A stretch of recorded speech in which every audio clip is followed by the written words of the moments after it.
ईरात्मा बुद्धतात्मैव प्रत्वानैव चापिरुम् अक्ष्यनन्ति बोधाय तस्मै सिद्धात्मने नमः।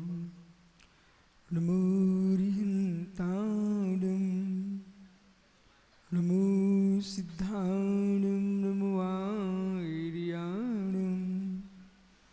नमो छायाणं नमो लोय सोविसाभूडम्। अनंत अनंत परम सिद्ध भगवानी की, एक जड़वान शांतिनाथ स्वामी की, एक जड़वान महावीर स्वामी की, परम पूज्य आचार्य भगवान पूज्यपाल स्वामी की, परम पूज्य आचार्य भगवान विमल सागर जी सरमती सागर जी मुनि महाराज की, परम पूज्य आचार्य विराग सागर जी मुनि महाराज की, समय विश्व धर्म की। बोलिए परम पूज्य संयम पुरुषोत्तम चर्या श्रोमणी आध्यात्मोगी प्रातःस्मरणीय पट्टाचार्य आचार्य भगवान गुरुदेव श्री 108 विशुद्ध सागर जी महामुनि राज की, आचार्य भगवान सुबल सागर जी महाराज की, समस्त आचार्य चतुर्विद संघ की नमोस्तु शासन, नमोस्तु शासन।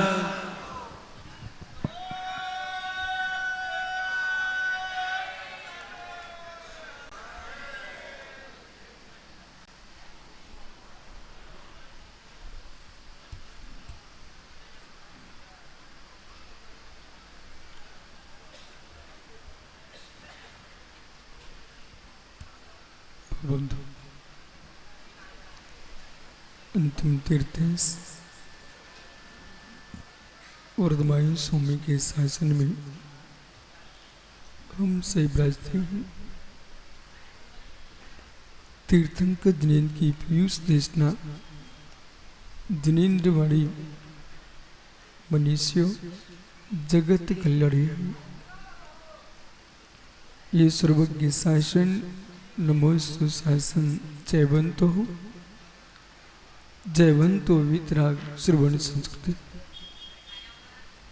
भगवत अरहत परमेश्वर तीर्थंकर दिनेश्वर देव ने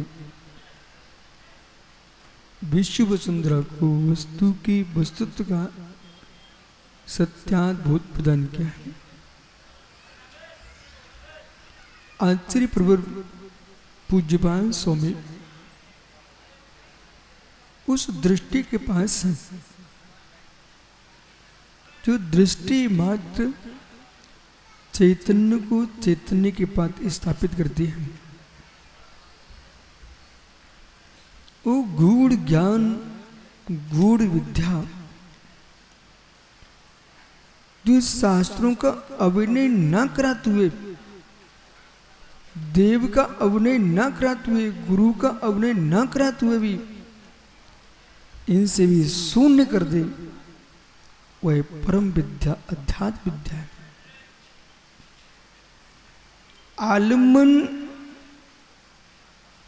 आलम्बन तक ही सीमित रखिए। आलम्बन को साध्य नहीं बनाना। साध्य की सिद्धि के लिए आलम्बन अनिवार्य है, पर आलम्बन साध्य नहीं है। जीवन की अंतिम सांस तक आलम्बन में भी जीता रहा जीव तो निरालंबन स्वभाव पर लक्ष्य कब जाएगा। महान नियोग चाहिए पुण्य का, ऐसा विभार कहेगा। महान पुण्य चाहिए, पुण्य का नियोग चाहिए विभार, ऐसा कहेगा। सब सामग्री तुम्हारे पर उपस्थित हो। साता की तीव्रता में जीव साता में रह लेता है, ये भी सत्य है।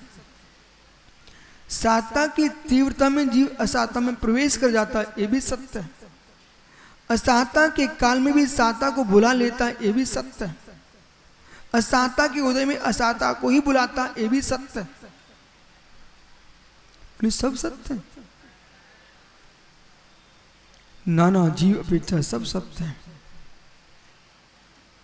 एक जीव को अशीष शरीर में दाह जुर हो गया और दाह जुर में तड़प रहा है, शांति चाहिए, शांति चाहिए। मित्र, जुर हुआ है। जुर की पीड़ा, शरीर में दाह, अब आपको द्वंद में जीना है। शरीर में दाह है, वो शरीर में है, और भावों की दशा आपकी है। संक्लेशता से युक्त होकर के सहन कर रहा है, तो असाता को बुला रहा है और ये निर्णय कर रहा है, ये तो कर्म का विपाक, कर्म का उदय चल रहा है, मैं कुछ भी कर लूंगा, जितने समय की नियतता है बोला भोगना पड़ेगा। शरीर में हुआ फोड़ा,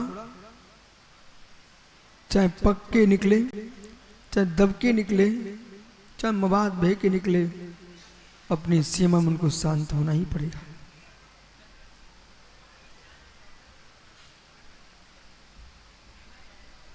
मवाद के निकालते समय कष्ट होता है, पीड़ा होती है। नहीं निकालते तो मवाद काटती है, और मवाद निकलवाती है तो पीड़ा होती है। और मित्र, मवाद को निकलवाने की पीड़ा को सहन कर लो तो काटने की पीड़ा समाप्त हो जाएगी।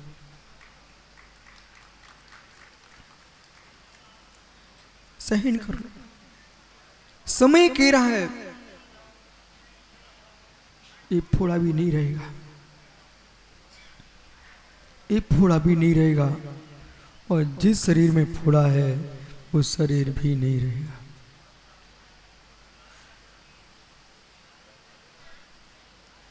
जिस शरीर में फोड़ा वो शरीर भी नहीं रहेगा। शरीर के फोड़े मात्र देह को वेदना देते हैं, पर मन में फोड़ा संक्लिष्टता का हो गया तो आत्मा को कष्ट देगा। संभल के जियो, संभल के जियो। असाता के काल में साता को बुलाने की क्षमता तुम्हारे पास है।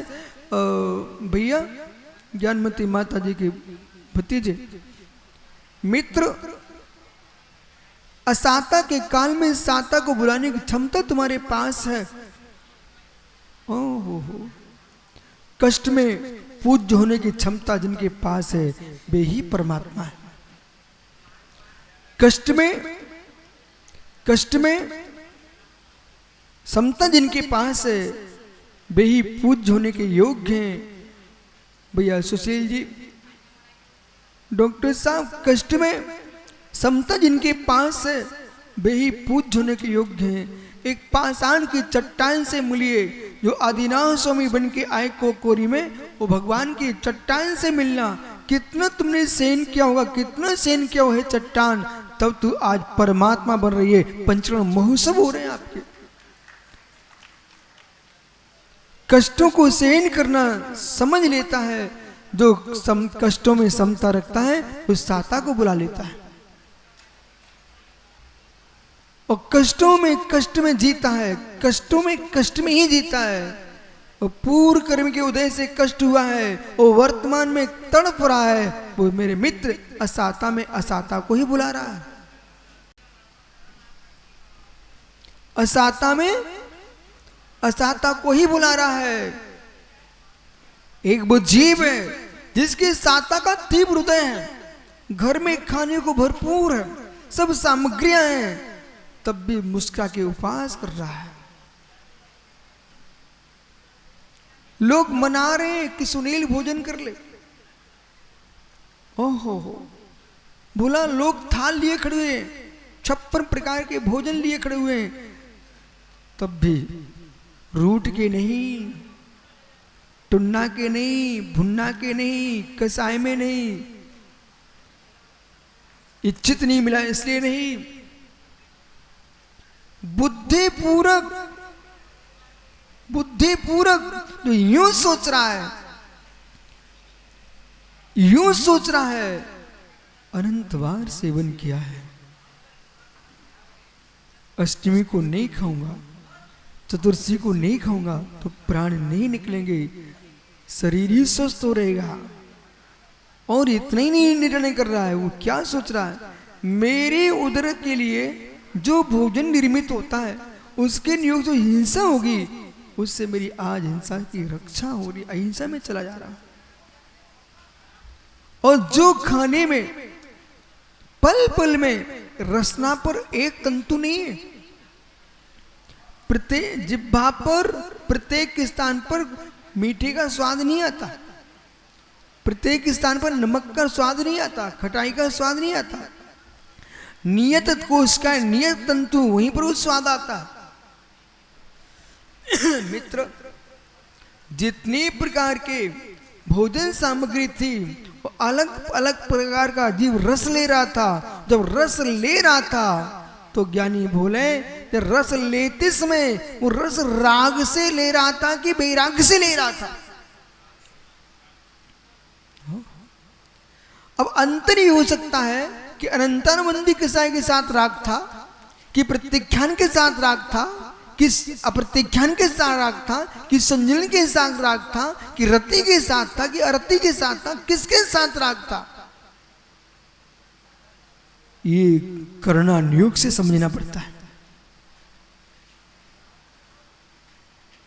राग चल रहा था, राग चल रहा था, भोजन कर रहा है, राग चल रहा है, वो जीव क्या सोच रहा है, रत्तो बंधदिकम्बम मुंचत जीव विराग संपत्तो ऐसो जिणोपदेशो तम्मा कम्मेसु मारज।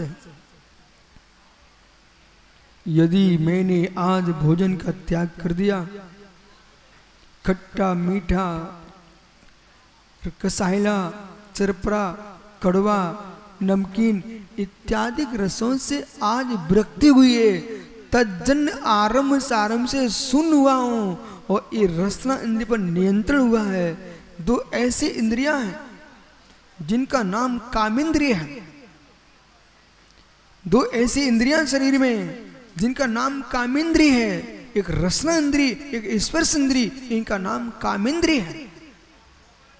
घ्राण चक्षु स्रोत ये ज्ञानियों भोगेंद्रिय हैं और रसना और स्पर्शन एक कामेंद्रिय है। ये दो इंद्रिय पर विजय प्राप्त कर लिया तो मित्र तीन पर तो अपने आप विजय हो जाएगा। स्पर्श पर विजय करना चाहते तो रसना पर विजय करना पड़ेगा, और रसना पर नियंत्रण नहीं है तो स्पर्श का भी नियंत्रण नहीं कर पाएंगे आप। हो रसना पर नियंत्रण कीजिए। धन्य उस जीव को एक गृहस्थ होने के उपरांत भी यूं कह रहा, आज अष्टमी का उपवास है, चतुर्थी का उपवास है, और जिस दिन मन करे उस दिन उपवास कर लो। उपवास किया है, राग का त्याग किया है, भोजन के राग का त्याग किया है, इसके साथ साथ अन्य भी राग छोड़ना पड़ेगा। नहीं तो मालूम चले कि नरेश पंडित जी ने आज उपवास किया है, सुभग सागर जी ये मीटिंग बंद करो, उपवास किया है आपने, ओहो लेकिन कपड़े धोने का उपवास नहीं किया, जितने वस्त्र थे तुमने उसी दिन धो डाले, बोले समय एक भोजन का बचा हुआ आज, ये तुमने क्या कर डाला। नदियों ने भी चीरे धुआए कोसन के जीव मरा। एक पाउडर के डालने से एक मक्खी गिर जाए बाल्टी में सर्फ के, उसके प्राण चले जाते हैं। और नाली में कितने जीव रहते, तुमने घोल पिला डाल दिया। ओहो धन्य दिगंबर योगेश्वर, तुम इसलिए कपड़े नहीं पहनते हो, कपड़े धुलेंगे तो जीव नाली में मरेंगे। इतने गहरे में जानने की आवश्यकता है। और जिसने अहिंसा को समझ लिया और सुतत्व में प्रवेश कर गया, मित्र भोले, वो व्यक्ति शरीर पर धागा रख नहीं पाएगा। वस्त्र पहन करके जीव अपने आप को महात्मा कहला करके गदगद हो रहे हैं और यूं कहते हैं कि मित्र, निर्वस्त्र में लज्जा आना चाहिए। सत्य यह है, तुम्हारे भीतर लज्जा होना चाहिए। वस्त्र दोनों में इतने जीव मर रहे हैं, तुम कितने निर्लज्ज जीव हो।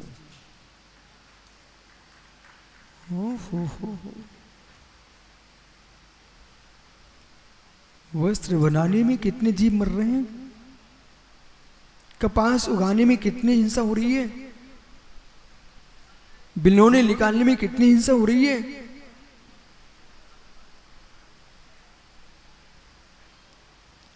साता के उदय में साता कैसे बुला सकते हैं? साता के उदय में साता को कैसे सुरक्षित रखा जाए?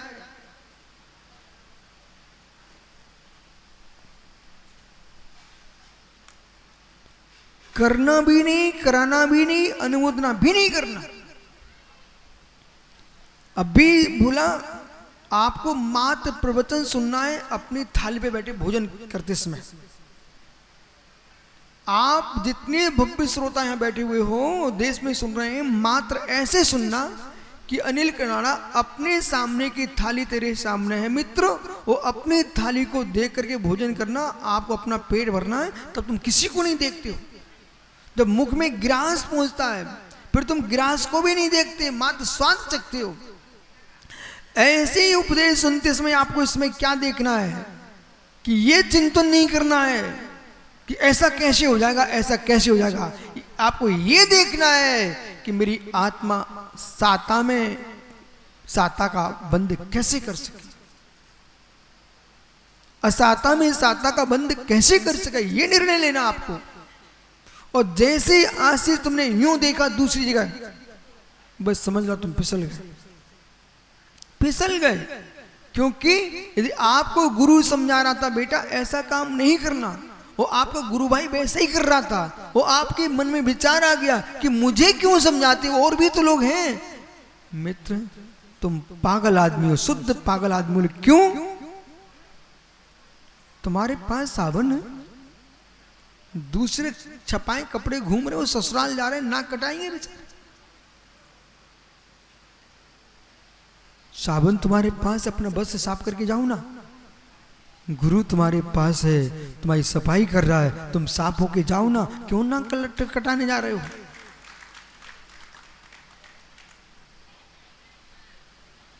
निको, जिस गुरु भाई ने ये देखा कि मेरे दूसरे गुरु भाई ये कर रहे हैं, हम भी करेंगे, गुरु जी तो कुछ कहते ही नहीं है, बस अब तुम्हारा विकास रुक चुका है। गुरु के मुख से प्रशंसा सुनने की इच्छा रखने वाला शिष्य और गुरु भाइयों की गलती को देख गलती करने वाला शिष्य कभी अपना विकास नहीं कर सकता।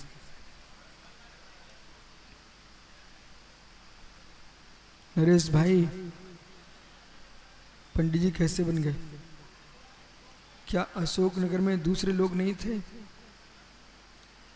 आप अशोक नगर के ना, क्या आपके भाई भी थे क्या?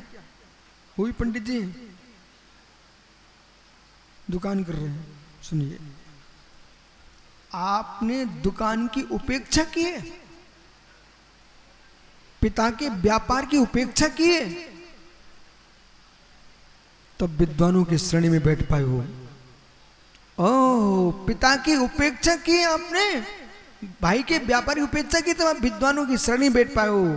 हे मित्र, चाहे सगे हो चाहे निज के हो पराए हो, इनके सब कार्य उपेक्षा नहीं करोगे तब तक साधु की श्रेणी में नहीं बैठ पाओगे, और जब तक साधु की उपेक्षा नहीं करोगे सिद्धों की श्रेणी में नहीं बैठ पाओगे। उपेक्षा करना पड़ेगी। इसलिए भोला कुछ दूसरा सूत्र बोलने वाला था, मैं वहीं टोक दिया उसको। और टोकने का कारण इतना था, अभी तुम भोजन कर रहे हो और तुमको मिर्च खाने का शौक है, तो अपने मुख की मिर्च दूसरे को नहीं देते हो। अपनी मुख की मिर्च तुम दूसरे को नहीं देते हो। जब तीखी मिर्च दूसरे को नहीं दे सकते हो, तो निज आत्मा की अनुभूति दूसरे को कैसे दे सकते हो?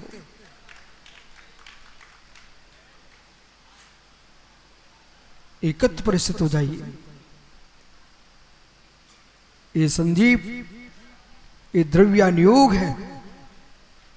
संसार में जितनी अनुयोग है, द्रव्यानुयोग के बाहर कोई जा नहीं सकता। चाहे प्रथमा नियोग हो, करना नियोग हो, शरणा नियोग हो, चारों अनुयोग द्रव्यानुयोग में होते हैं। महात्मा सुवल सागर जी बराबर ही क्या? कोई भी अनुयोग होगा द्रव्यानुयोग के बाहर हो ही नहीं सकता। प्रथमा नियोग का मैल किस पर टिका है? कोई जीव द्रव्य होगा कि नहीं होगा, तभी तो कथा बनेगी। चरणा नियोग की चर्या कौन करेगा? कोई जीव द्रव्य होगा कि नहीं होगा। करना नियोग कर्म प्रक्रिया बंद किसको होगा? जीव को होगा ना। द्रव्यानुयोग की दृष्टि किसमें होगी? जीव में होगी। इसलिए प्रत्येक द्रव्य, प्रत्येक अनुयोग द्रव्यानुयोग। आचार्य प्रवर निमित्तन सिद्धांत चक्रवर्ती देव ने लिखा, जीव जीवम द्रव्य ग्रंथ द्रव्यानुयोग का है। जब द्रव्य की व्याख्या होगी वो द्रव्यानुयोग होगा।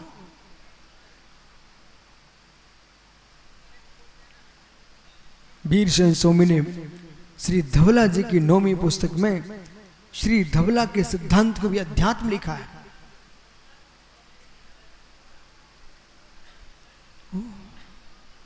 दृष्टि एकांकी करना पड़ेगी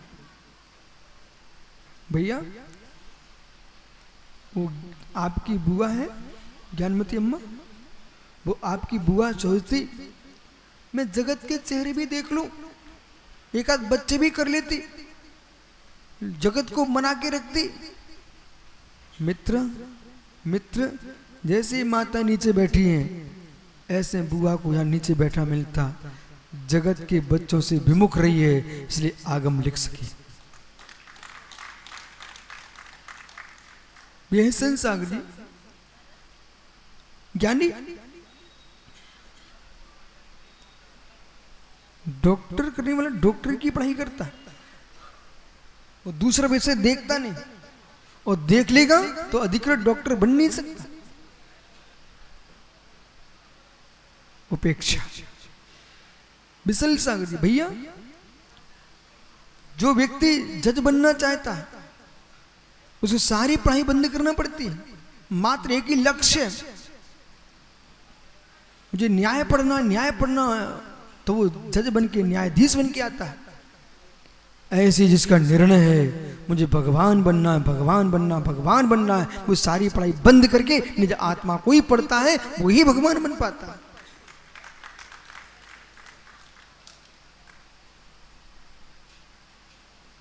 एक ही मुख होना पड़ेगा।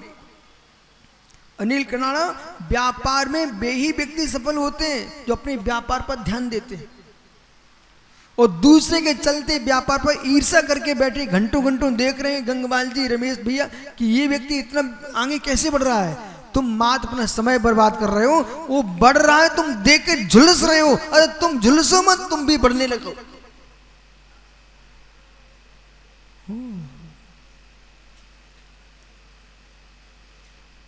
सोने की डली को पिटते ही मत देखो, सोने की डली को पिटते मत देखिए। आप सोने की डली को चैन बनते क्यों नहीं देख रहे हो?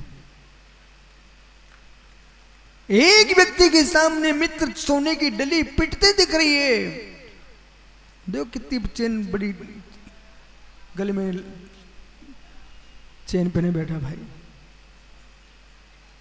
ओ ये बनी कैसे, ये बनी कैसे? बिना पिटे चैन बनी नहीं है, बिना पिटे चैन बनी नहीं है, बिना पिटे चैन बनी नहीं है, बिना तपस्या किए कोई भगवान बना नहीं। जब चेन बन रही थी, तब कितनों के हाथ में थी? जब चेन बन रही थी आशीष, जब चेन बन रही थी तब कितनों के हाथ में थी? मात्र एक के हाथ में थी। जब चेन बन चुकी तब कितनों के हाथ में? ऐसे मुमुक्षु साधना चैन से करो और एक निज के लिए निज के हाथ में रखिए, और आप जिस दिन त्रिलोक तिलक बन जाओगे सारा जगत तुम्हारे चरणों में सिर टेकेगा। धैर्य रखिए, धैर्य रखिए संजीव, धैर्य रखिए। साधना आपको उपवास की कम करना है इस वर्ष। साधना आपको ये करना है, हमारे प्रणाम कितने संभल के रह सकते हैं। पूरे वर्ष की चुनौती आपको, एक उपवास कम कर लेना, परंतु ये ध्यान रखना मेरे प्रणाम समीकरण है कि नहीं। खनन करके समीकरण करना एक ज्ञानी का काम नहीं है। समीकरण को खोदना ही क्यों, पहले इसे समतल है। ऐसे ऐसे ग्रंथ अपने पास है, उनका नाम ही लेता हूं तो रोमटे खड़े हो जाते हैं। नरेश भैया, ये तो गुरुजी की अलौकिक अनुकंपा है। उन्होंने एक एक ग्रंथ पढ़ाया, और ऐसा कहो, अपना नियोग कहो। बोले पढ़ाने वाले तो हजारों मिल जाएंगे, पढ़ने का मन तो मिले। पढ़ाने वाले मिल सकते हैं, स्वाध्याय कराने वाले मिल सकते हैं, पर स्वाध्याय करने का मन तो मिले। वे पूर्व भव के तपस्वी लोग हैं, ज्ञानी जीव हैं, महापुण्यात्मा जीव हैं। जैसे एक व्यापारी अपने घर में धन संग्रह करता है, ऐसे ज्ञानी अपने चेतन में ज्ञान का कोष भरता है। नमो कुट्ट बुद्धिडम,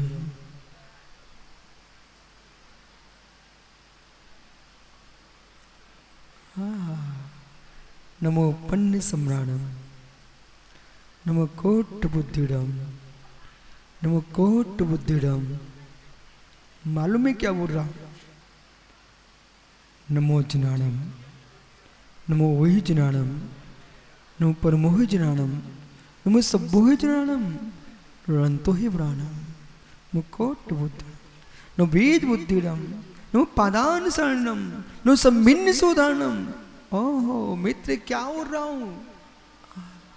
जिनको अपनी समाधि पवित्र करना हो उन्हें गर्ध वलय का पाठ करना चाहिए। समाधि श्रेष्ठ करना हो उन्हें प्रतिदिन नमो अरिहंताणम की एक माला फिरना चाहिए। मात्र नमो अरिहंताणम। गंगपाल जी 65 साल हो चुके, आज से प्रतिज्ञा कर लो, प्रतिदिन एक नमो अरिहंताणम की माला करूंगा। नमो अरिहंताणम, नमो अरिहंताणम। अरे यानी शत्रु कर रहे हो ना, अरे यानी शत्रु, शत्रु का हनन करने वाला महाबीजाक्षर महामंत्र नमो अरिहंताणम मेरे मोहिनी कर्म शत्रु का नाश हो जाए।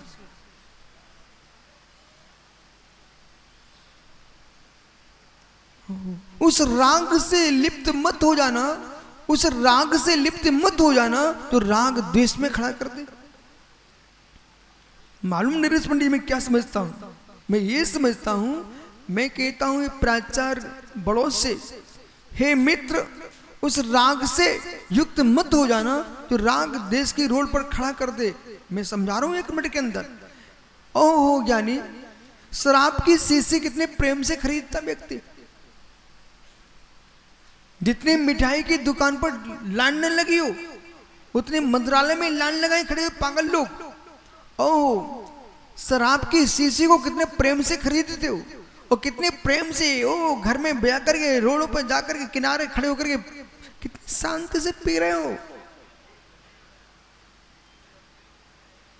रोड से उतर के तुम खरीदने गए थे और शराब पीने वाले से मिल लेना, एक दिन ऐसा आता कि रोड के किनारे पड़े मिलते हो। फिर ना तुम पत्नी के प्रिय बचते हो, ना जननी के प्रिय बचते हो, ना पुत्र के प्रिय बचते हो, ना मित्रों के प्रिय बचते हो।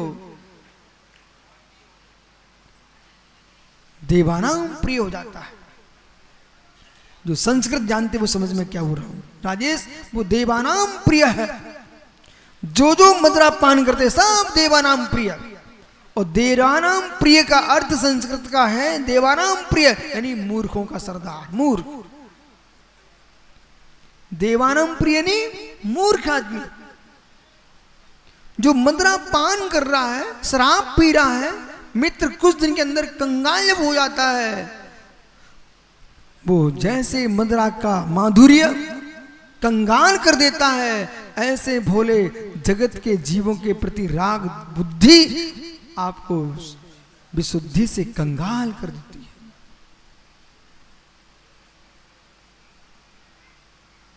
आध्यात्मिक साधना पर लक्ष्य आना चाहिए। शारीरिक साधना तो करो, उसका नहीं है। आगम्यक वर्णन है, बाह्यम तपा परम दुस्तर मध्यान्ह तप सब वर्णनार्थम।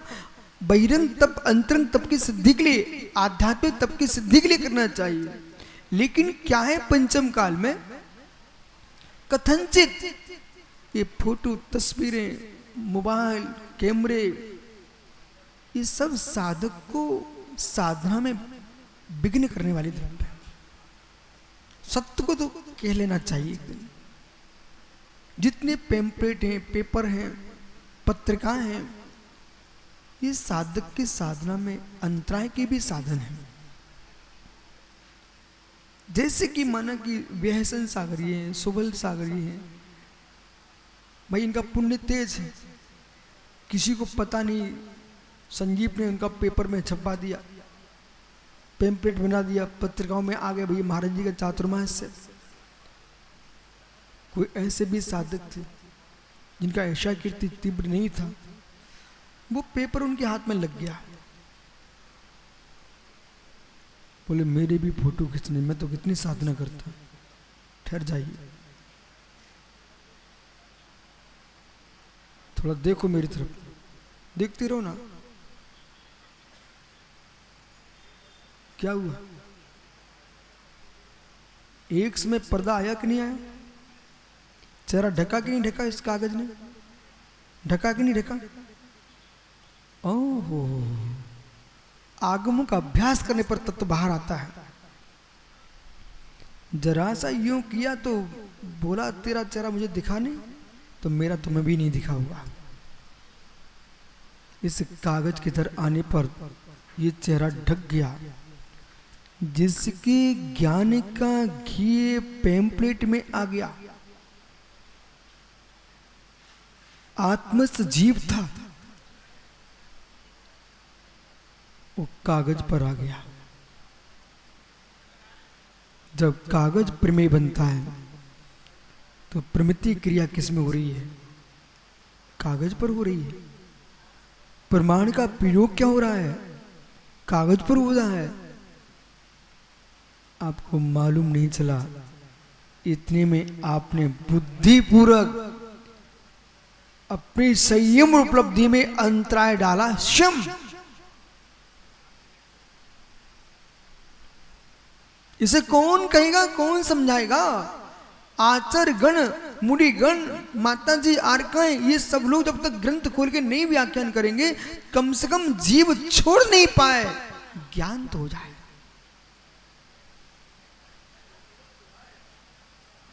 इतना बोध हो जाए कि दूसरे का अंतराय मात्र डलता है। हाथ में रखे ग्रास पर कोई अंतराय डाल सकता है, लेकिन मेरे मित्र बुद्धि में अंतराय तो स्वयं की बुद्धि ही डालती है। आशीष ने सोचा, मैं इस व्यक्ति ने मुझे बहुत सताया था, मैं इसे गाली देता हूं। दे लीजिए गाली, आप दे सकते हो, बुद्धि तुम्हारे पास है, जो सब मिला दे लीजिए आप गाली। लेकिन तुमको मालूम, जिस जिह्वा से सौधुर में जिनसे ही सो मैंने लिखा, जब भगवान का कल्याण का महोत्सव मनाता है, जन्म के बाद सहस नाम से प्रभु का स्तवन करता है।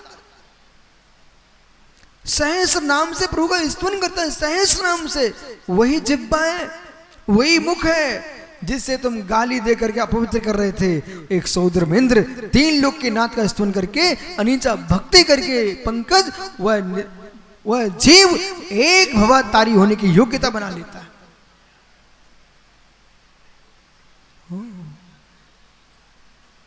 भतीजे यूं लोटा लेके गए कभी?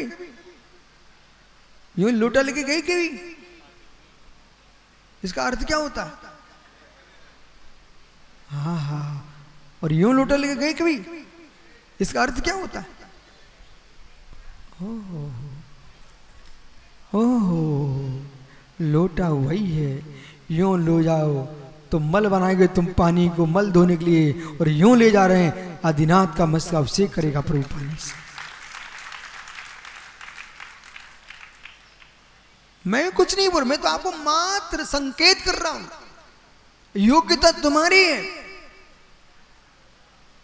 कि गंधोदक बनाने वाला भी कलश यूं लेके जाता है और मल धोने वाला कलश यूं हो जाता है। ऐसे ही बोले, सुनिए, इस मुख से आप वो वचन बोलिए तुम्हारे वचन जिनवाणी बन जाए। एक बे वचन बोले तो गाली बन गए। गाली देगा तो नरकों की नाली में जाएगा विकर्ष, मंत्र पढ़ेगा तो परमात्मा बनेगा। जी मैं थोड़ी कह तुम गाली देना बंद कर दो, मैं किसी से कह नहीं रहा हूं, मैं तो मात्र ज्ञान करा रहा हूं। ये दशा है तुम्हारे पास।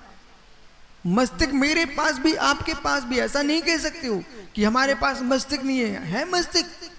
प्रत्येक व्यक्ति के पास चुल्लू भर मस्तिष्क होता है। प्रत्येक व्यक्ति के पास एक अंजुलि प्रमाण मस्तिष्क होता बेटा।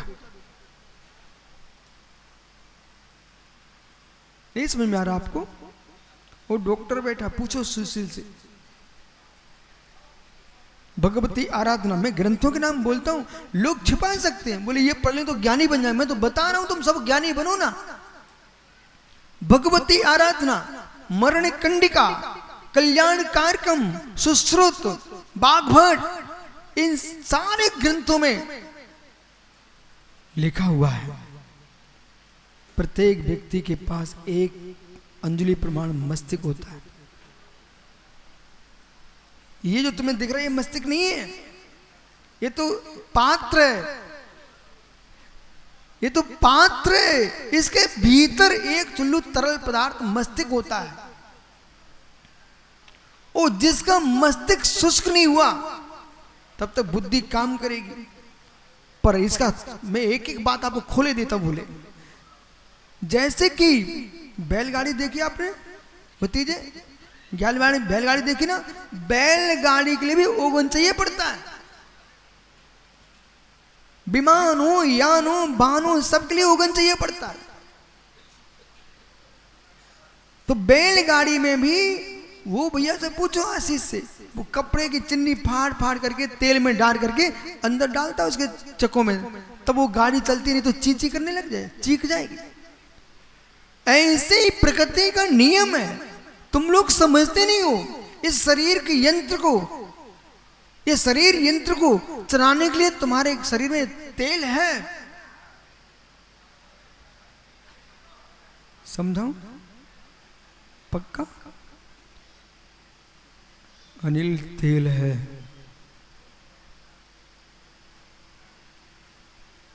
शरीर लोच उनका है, चेहरा चमकता उनका है जिनका वीर सुरक्षित है।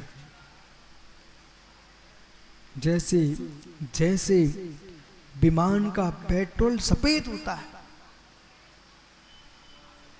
विमान का पेट्रोल इतना इतना शुद्ध होता है कि सफेद होता है, ऐसे कितने काला आदमी क्यों ना हो, उसके शरीर का वीर भी सफेद होता है। वो शक्ति को प्रदान करने वाली वस्तु है। अब जिसने बोले शरीर के वीर को नाश कर लिया, पर शरीर को चाहिए था चिक्कड़पन। अब क्या होगा? जो मस्तिष्क भरा रखा था एक अंजुलि, जो मस्तिष्क भरा रखा था एक अंजुलि, शरीर उसको लेना प्रारंभ कर देता है। और जैसे शरीर ने मस्तिष्क लेना प्रारंभ किया तो मस्तिष्क सूखना प्रारंभ हो गया। और जिनका मस्तिष्क सूखना प्रारंभ हो गया, अब सुनो क्या होगा।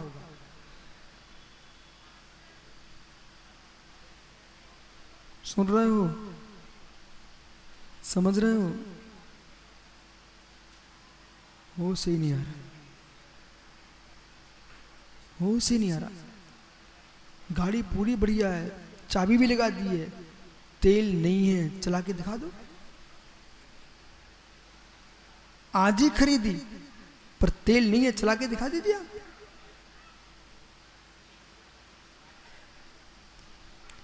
कितना धक्का लगाओगे? मैं तुम्हारी सब समझ रहा हूं, बहुत ज्ञानी है कनाड़ा। वो कह रहा धक्का लगा दूंगा, कितना लगाओगे? बोला अभी अपन कहीं थे छत्तीसगढ़ में, एक व्यक्ति बहुत बड़े कॉलेज का बहुत बड़ा प्रोफेसर था।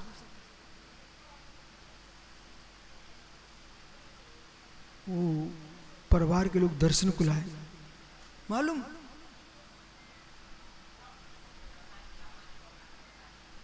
कुछ नहीं हो, कुछ नहीं, कुछ समझ ही नहीं रहे, कुछ नहीं। बोले महाराज जी आशीर्वाद दे दो। ठीक है, लोग इतना बोलना जानते हैं कि स्वास्थ्य ठीक नहीं है, पर लोग इतना नहीं जानते हैं कि स्वास्थ्य खराब हुआ क्यों है।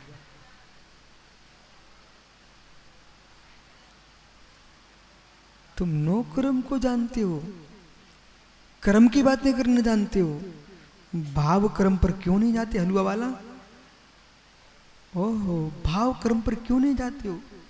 सारे कर्म नो कर्म टिके भाव कर्म पर। क्या ये हाथी सा बेचारा मर जाएगा सुख सुख करके, मर जाएगा बेचारा। बोले क्यों?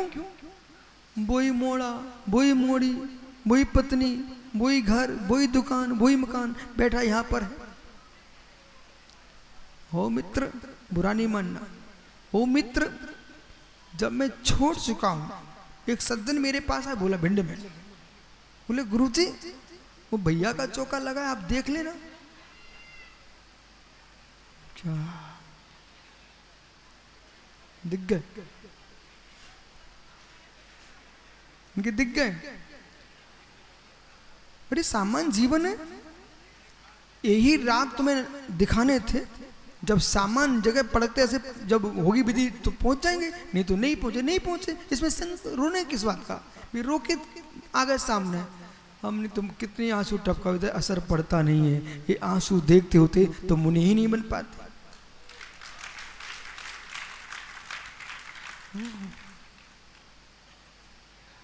जिन जिन ने आंसू देखे हैं निक्कू फिसल के गिर गए। अपनों के बन के रहोगे तो जगत के नहीं बन पाओगे, अपने मात बन के रहोगे तो मित्र परिवार के नहीं भर पाओगे। ना अपनों को देखो ना अपने को देखो, सामान्य जीवन जियो, तुम जगत में भगवान के रूप में देखेगा। मैंने एक भक्त बना लिया संजीव को, मैं 24 घंटे संजीव संजीव संजीव संजीव देखता रहूं। ये सब लोग पागल थोड़े हैं, क्यों यहाँ आए? वो लोग क्या बोलेंगे? वो ठीक है, आप तो संजीव को देखो, महाराज जी हम तो जा रहे हैं। ये सुबह से हम सब कोई विद्या सिखा रहे। ये राजेश से ना, ये कब चाहेगा कि आचार्य श्री हमें छोड़ के संजीव को देख लें? कभी नहीं चाहेगा। ये तो महाराज का कर्तव्य है। यदि राजेश को एक बार देखा है तो एक बार सामने भी देख लो, पीछे भी देख लो, आगे भी देख लो।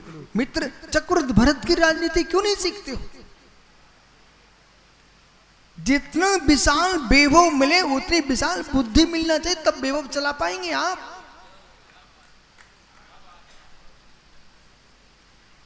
वैभव नहीं मिला, वैभव मिल गया और बुद्धि नहीं मिली, 2 दिन में वैभव नष्ट हो जाएगा। हो गाड़ी चलाने का मौका नहीं मिला, पूरा तेल ऐसे ही रखा रह जाएगा। ऐसे मित्र चाहे नेतागिरी करो, उन्हें मौका मिला है बुद्धि का प्रयोग करने का, तेल का प्रयोग कर लो। तुम साधु बने, तुम्हें प्रयोग मिला है। ये माइक क्या है? सुबह सारी हमसे बोले आज सुबह, ये क्या ना, हम लोग सोच में देर नहीं लगती, नहीं तुम लोग सो कोई बीमारी हो गई क्या? ये लोग बतियाते रहते हैं। नहीं तो मालूम सुबह सारी एक आदमी आया, पूछा यशोधर जी से, क्यों गुरुजी को बहुत देर लगती है, वैद्य को बुला दूं क्या? भी हमारे पास आए, बोले वैद्य कह रहा, बोले गुरुजी बहुत देर लगती है, वैद्य बुलाऊं क्या? मैंने तुम पगला हो? बात ऐसी है कि कोई व्यक्ति थक जाता है तो ऑफिस में जाके सो जाता है, अपन को स्थान में कि मिलते ही नहीं है, तो मैं देर शांति से आता हूं फिर लोगों से। अब भैया ये तो बैठे संदीप यहाँ पर, जब ये भिंड आए ना तो जितने पंडाल में लोग बैठे ना उतने सोच में जा रहे थे हमारे साथ।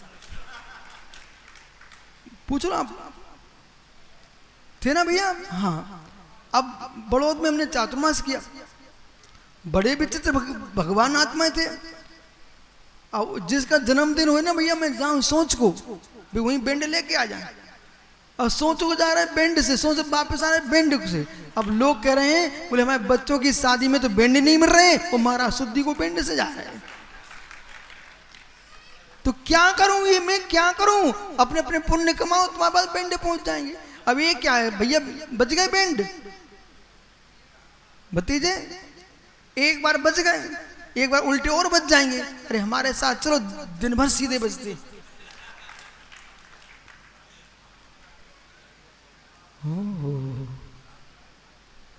आप लोग थक गए थे, चलिए आगे। मस्तिष्क, मस्तिष्क आज तुमको पता चलेगा कि आयुर्वेद भी पढ़ना चाहिए कि नहीं पढ़ना चाहिए। जैन आयुर्वेद शास्त्र कल्याण कार्यक्रम और 14 पूर्व द्वासांग में प्राणवायु पूरांग होता है, प्राणवायु पूरांग होता है। वो प्राणवायु पूरांग में पूरा आयुर्वेद की ही व्याख्या होती है। ऐसा कोई विषय नहीं है जिनागम में जो कहीं विश्व में छूटा हुआ हो, पूरा आयुर्वेद। मस्तिष्क, जब शरीर का मस्तिष्क सूखने लगता है तो जैसे तेल विहीन, श्लोक सुन ले बेटा, तेल विहीन गाड़ी खड़ी रह जाती है, ऐसे जिसने अपने मस्तिष्क को सुखा लिया है। सारा शरीर सुंदरता सब कुछ था, पर मस्तिष्क सूखते ही सब समाप्त हो। मित्रों, ज्ञानियों, सब कुछ छिन जाए, प्रज्ञा, श्रद्धा, आशीष, सब कुछ छिन जाए। प्रज्ञा, आस्था, प्रज्ञा, आस्था, चारित्र, ये किसी को मत देना। मेरी आस्था ना छिन पाए, मेरी प्रज्ञा ना छिन पाए, मेरा चारित्र ना छिन पाए, बाकी सब तुम ले जाओ, मैं अपने आप सब कमा लूंगा, सब कमा लूंगा।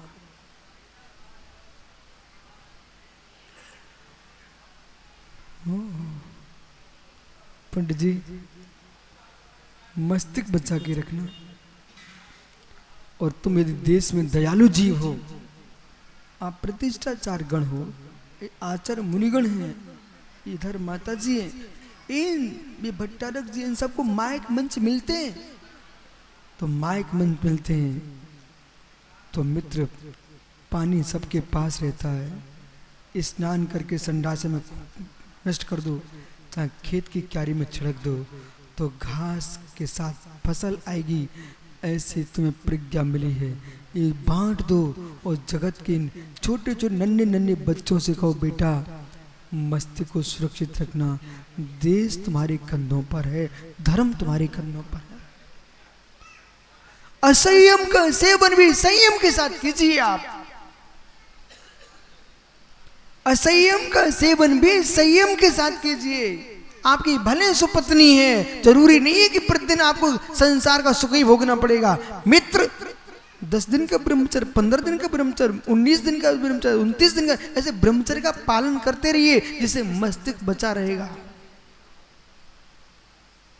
आवश्यकता नहीं है कि कनाडा के घर में बहुत इमली रखी हुई है। कितनी इमली रखी हो, प्रतिदिन खटाई खाओगे ना, सुब्र सर आए क्या? मित्र, रायपुर का वैद्य क्या बोल रहा था,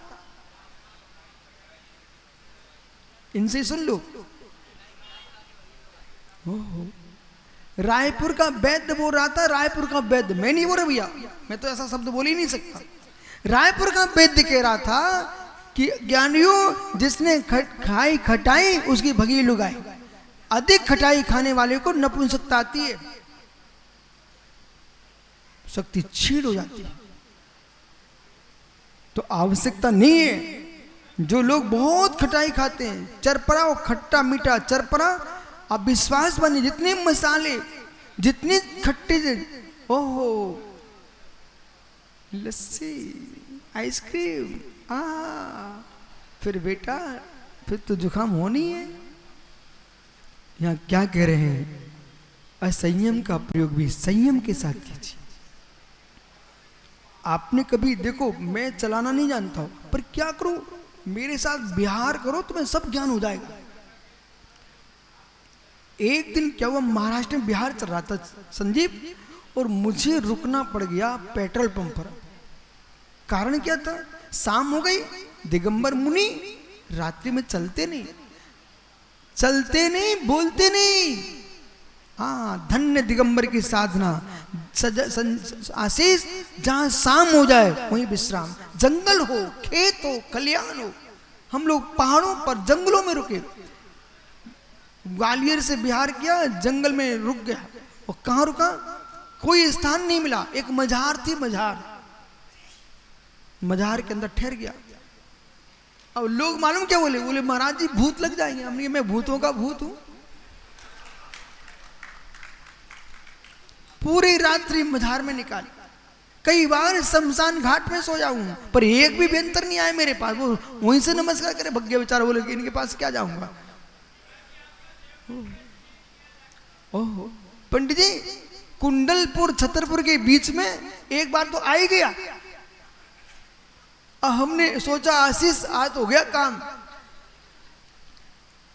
पहले तूफान आया, फिर स्कूल में ठहरा हुआ था, उसकी ब्रेन से पटकी उसने। हमने कहा कोई बात नहीं, चलने दो। अब बेसन सागर जी, मैंने आंख खोल के देखा तो जमीन से लेकर के छत तक इतना बड़ा एक आदमी खड़ा। हमने की बेटा तुम देव हो, हम देवादेव के भक्त हैं, नव देवताओं में मैं भी एक देव हूं। और जज साहब जैसे ही नमोकार मंत्र पढ़ा, वो पीछे खिसका, उसने बाकायदा आवर्त किया, नमस्कार किया, और शांति से फिर उनने कुर्सी पटकी और धीरे से निकल गए। सुबह हमने देखा कि बगल में पीपल का वृक्ष था।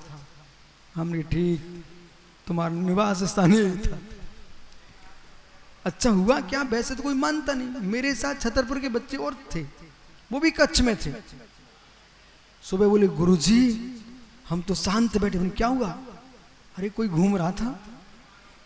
हमने तुमने ठीक किया, तुम शांत बैठे रहे। बोलने वाले ही फंसते, सत्यार सागर जी, चुप होने वाले कभी नहीं फंसते।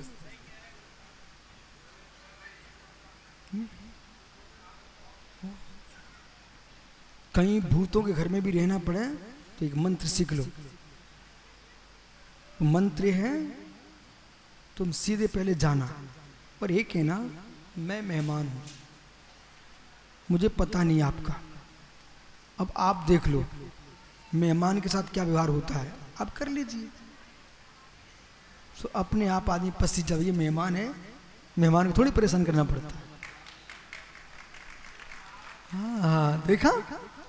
अब मैं बोला ये वो बैठा देवता लाल पगड़ी वाला। मैं मूल बद्री पहुंचा पहली बार 2006 में, अपरिचित पूर्ण। ये राजा भाई बोले महाराज जी महाराज जी। मैंने कुछ नहीं बोला, शांति से अपना काम करते रहे। फिर 18 के अवसर के बाद कितना बड़ा जुलूस निकाला था, याद है आपको? कितना बड़ा कार्यक्रम किया था। जीवन में शांति कभी मत छोड़ो, शांति में जियो। समय आएगा जमीन में गला इक्कू बोल देना जगत से, जमीन में पड़ा बीज शांत रहता है, बालों में चमकता ऊपर। नहीं समझ में आया? गेहूं का बीज कहां होता है? जमीन में डाला जाता है, एक पर शांति में पड़ा रहता है। जब पौधा आता है मोती सा चमकता है आकाश में। हाँ, इसलिए गुरु की खेती में तुम पड़े रहो, एक दिन ऐसा आएगा तुम भी लाखों में मोती की रुहान चमकोगे।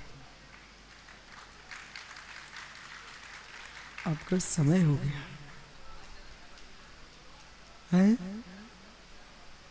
समय हो गया, पता ही नहीं चला ये 7 दिन कैसे निकल गए। समय हो गया। कब आए थे सुबल सागर जी? 23 तारीख को आए थे, तो आज 29 हो गई। कितने दिन हो गए? 7 दिन हो गए। अच्छे दिन ऐसे ही चले जाते हैं और बुरा दिन 1 मिनट का भी ऐसे लगे भगवान अब क्या होगा। इसलिए ज्ञानियों, सभी विद्वानों ने, नरेश भाई, प्रकाश, हमारे वृषभ सेन जी, एक पंडित जी और थे ना, पारस, सकल संगीतकार, शासन प्रशासन कमेटी, संपूर्ण नगर के मंदिरों के ट्रस्टीगण, सकल समाज ने जो मिलकर के काकोरी का पंचनाग महोत्सव किया है, वो सारे देश में हलचल मचा हुए है। और नियोग देखो, ये समय क्या चल रहा है? चातुर्मास का। इनको तो वैसे ही लोग सोच रहे थे। संजय भी मेरे पास गए ना पहली बार, तो नरेंद्र भाई कहता बहुत गर्मी पड़ेगी, बढ़ जाता। फिर ये एक बार तो वापस ही लौटे, मना करने गए थे, बोले गुरुजी हो नहीं सकता। फिर से आए। मैंने कहा ज्ञानी इतना सीख लो, गुरु बुद्धि विशेषता। मैंने तो अपने जीवन में गुरुजी के सामने अपनी बुद्धि लगाई नहीं कभी। बोले क्यों खर्च करूं? जब लाइन है इन्वर्टर खर्च नहीं करना चाहिए। क्या हो गया? जब लाइन चली जाए ना, फिर इन्वर्टर का प्रयोग करो। तो मैंने सोचा अपने जीवन में अपने पास तो कोई तो एक गुरु, हमारे पास विमल सागर थे, सन्मति सागर थे, विद्यासागर थे, विराग सागर, ये सारे गुरु अपने थे। और ये सब चिंता हमारी कर रहे थे। हमको तो पता जब चला, सुब्रत से याद है आपको, पटना में, पटना बिहार पटना में एक दादाजी थे, सुरेंद्र के साथ आते थे, लंबे लंबे। वो एक दिन वैशाली में हमसे बोले महाराज जी आप मुझे जानते क्या? मैंने कहा नहीं, मैंने तो पहली बार आपको देखा। बोले मैंने भी आपको पहली बार देखा, पर मैं आपको जानता हूं। क्यों? स्वामी आचार्य सन्मति सागर महाराज जी ने एचल करंजी में चातुर्मास किया था महाराष्ट्र में, और ये उनसे जुड़े हुए थे, तो एचल करंजी गए हुए थे। बोले मेरे आंखों में अचानक उनका श्वास देकर के आंसुओं में आंसू आ गया, और हमने ये कहा गुरुजी आपके बाद कौन सारा होगा। आचार्य सन्मति सागर महाराज जी बोल के गए कि उनसे तुम विकल्प मत करो, तुम विशुद्ध सार की सेवा करना। और उन्हें जैसे बोला तो रोमटे खड़े हुए। फिर जब बड़े बड़े आचार्यगण अपनी चिंता कर रहे हैं, तो अपन को अपना इन्वर्टर खत्म करने की जरूरत क्या है? और गुरुजी कितनी चिंता कर रहे थे। समाधि का एक दिन पहले सुबल सागर जी, बेहसन सागर, कोई श्रावक था आचार्य श्री के पास, सकलार जी वहां से उठे, आप जल्दी उठो। सुबह सागी वहां से उठे, आप जल्दी आओ, इधर ये स्थान है, जल्दी आओ जल्दी आओ। समझदार लोग एक बार में समझते हैं, डांट नहीं रहे, सबके सामने समझा रहे। तो मतलब आचार्य श्री के सामने किसी ने ऐसे कर दिया। वो ऐसे देखे मुझे, वो देखते ही रहे, देखते ही रहे। मुझे नहीं था पता कि शिष्य को आज अंतिम रूप में देख रहे हैं। देखते ही रहे। हमने ही कहा, ऐसे से इशारा किया, विश्राम करो। क्या देख रहे थे? वो वही देख रहे हैं। आज मुझे चिंता नहीं है, 550 पिछिया हूं, तो ये सब लोग हों, सब हमारे हैं। पूरे देश के मुनिराज हमारे हैं, वो हम उनके हैं। मेरा शरीर ही हमारा नहीं, मैं किसी का नहीं। यानी तो जो व्यक्ति इतना सोच रहा था तो स्वर्ग में बैठ के भी तो सोचेंगे, सोचेंगे, 100% सोचेंगे। वो सोच ही रहे हैं। मैं कहीं पहुंच नहीं पाता, उसके पहले आप व्यवस्था बना रहे हैं कि नहीं बना रहे? इसलिए जगती पर कुछ नहीं करना चाहिए। पंचक हो गया ना यहाँ पर। भगवान आधी रात ने क्या क्या काम किया यहाँ पर याद करके? ओ भतीजे, भगवान आदिनाथ ने कौन से काम किए यहाँ पर? कुछ भी नहीं किया। ये पंडित लोग लग गए, समाज लग गई, कमेटी लग गई, ये मुनिराज लोग लग गए, सब लग गए। वो हमारे आने के पहले ये आचार्य परमेश्वरी, उपाध्याय परमेश्वरी, साधु परमेश्वरी, सब माता जी, ये सब पहले से आ गए। मित्र, कुछ नहीं सीख सको तो तीर्थंकर से इतनी सी बात सीख लो। बाकी मैं समाप्त कर रहा हूं। इतनी सी बात सीख लो, कुछ नहीं करना, बस पुण्य कमा के रखो। उन्हें कुछ भी नहीं करना पड़ता, देवता खड़े हुए। इसका मतलब है करने वाले कर्मचारी होते हैं, नहीं करने वाला सम्राट होता है। ये पुण्य के सम्राट है तीर्थंकर, पुण्य के सम्राट है तीर्थंकर। इसलिए ज्ञानियों, आज सबके लिए मंगल आशीष। 7 दिन सुबल सागर जी, बेसन सागी, बिसल सागी, माता जी एक साथ हम लोग रहे हैं, भविष्य में भी रहेंगे। लेकिन इतने में कोई विकल्प आयो तो सब हमारे लिए क्षमा करना, हम आपके हैं। और 19 तारीख को, सही लिखा है, 19 जुलाई को महात्मा बेसन सागरी यहाँ पर चातुर्मास की स्थापना करने वाले हैं। सो वहाँ पर भी संदीप पहुँचना। और 29 तारीख को आचार्य सुबल सागर जी चातुर्मास स्थापना करने वाले हैं, तो वहाँ पर भी पहुँचना और मित्र प्रयास ये करना, उनकी स्थापना में बे पहुँचे, उनकी स्थापना में बे पहुँचे और अखंड समाज का आनंद लूटो। ऐसा विचार करके रखना पहले से। वैसे सागर जी 29 तारीख की स्थापना को तुम्हें वहाँ पहुँचना है और तुम्हें विचार करके रखना, सम्मान के साथ 19 तारीख को तुम्हें महाराज को बुलाना है। ये यदि होता रहा ना, फिर तुम देखो। और कान से बात करने वालों से दूर रहना, चरणों में आने वालों को आशीर्वाद देते रहना। दोनों का चातुर्मास मंगलमय होगा लखनऊ में अखंडता के साथ। पर इतना ध्यान रखना, कोई कहे कि सुबल सागर जी ऐसा बोल रहे थे, उसे ये बोल देना मैं महाराज से बात कर लूंगा। कोई ये कहे ना कि बेसन साहब ऐसा कह रहे थे, उसे कह देना मैं महाराज से बात कर लूंगा। अब तुम देखो कोई हिम्मत नहीं पड़ेगी।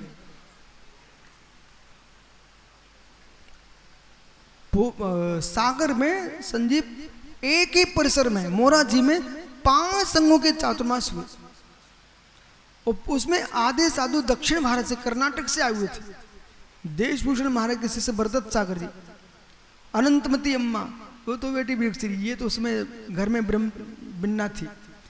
इतने साधु थे, 5 संघ के साधु थे। समाज सोच रही थी कहीं झगड़ा ना हो जाए। मैंने कहा जब तक इस शरीर में प्राण है तब तक तो झगड़ा हो नहीं सकता। समाज को पता ही नहीं चला। हमने साधुओं की मीटिंग कर ली आपस में। बोले कोई भी श्रावक आएगा मेरे बारे में कुछ का तो कह देना उनसे बात कर लेंगे, और मेरे पास आएगा मैं कह दूँ उनसे बात करूंगा। यही हुआ। 4 महीने लोग तरसते रहे कि एक आध दिन तो क्या होके मिल जाए। काय को क्या होने, जिन्हें वाणी बरसते रहे। उसी का परिणाम है। बिसल सा ये विवेक श्री माता जी कितनी 2-3 बहनें संघ में भर्ती हो गई थी। विवर्धन सागर जी, ये सब उसी चातुर्मास का फल है।